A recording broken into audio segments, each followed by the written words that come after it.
नमस्कार दोस्तों, शिव ज्योतिष कार्यालय में आप सभी का बहुत बहुत स्वागत है। तो आज का बहुत ही सुंदर विषय वीडियो हम इसके ऊपर दो बनाएंगे। एक तो पत्थर चौथ की कथा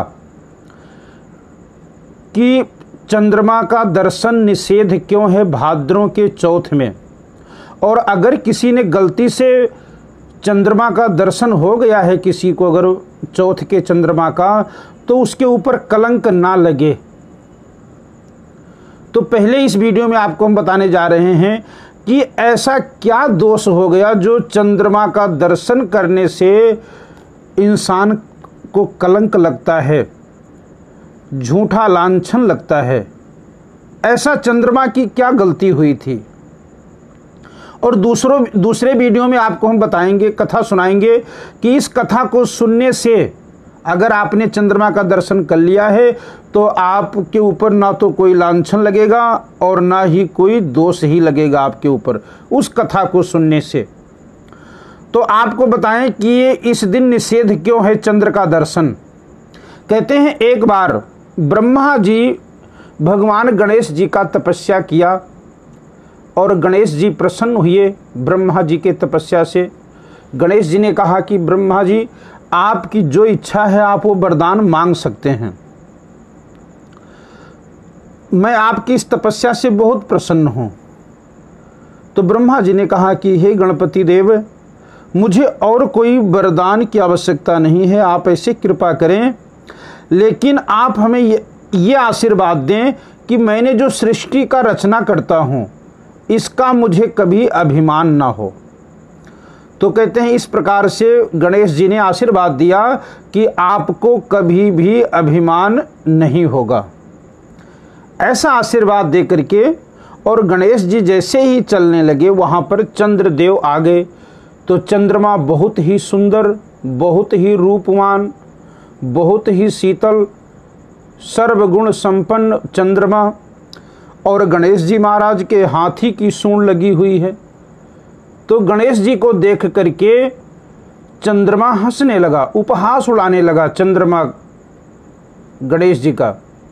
तो गणेश जी क्रोधित हो गए और क्रोध में आकर के चंद्रमा को श्राप दे दिया कि आज के बाद तुम्हारा कोई दर्शन नहीं करेगा और तुम दिन प्रतिदिन क्षीण होते चले जाओगे। तो इस प्रकार से जब गणेश जी ने श्राप दिया तो चंद्रमा बहुत व्याकुल हुआ, गणेश जी से प्रार्थना करने लगा, महाराज ये हमारा अपराध आप क्षमा कीजिए, मुझसे गलती हुई, मुझसे भूल हो गई है। और ब्रह्मा जी ने भी गणेश जी की बड़ी वंदना की। तो गणेश जी ने कहा कि ठीक है, अन्य दिनों में तो नहीं, लेकिन आज के दिन आपने हमारा उपहास उड़ाया है, भाद्रों चौथ के दिन तो बिल्कुल ही निषेध रहेगा तुम्हारा दर्शन।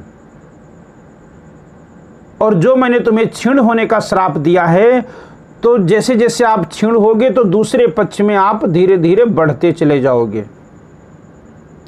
तो कहते हैं इस प्रकार से गणेश जी ने कहा कि जो हमारा पूजन आज के दिन करेगा और अस्मंतक मणि की कथा को श्रवण करेगा, कहते हैं उसे चौथ के चंद्रमा का दोष नहीं लगेगा। और जो द्वितीया के दिन चंद्रमा का दर्शन कर लेता है, दूज का चांद देख लेता है, उसे भी ये दोष नहीं लगता है।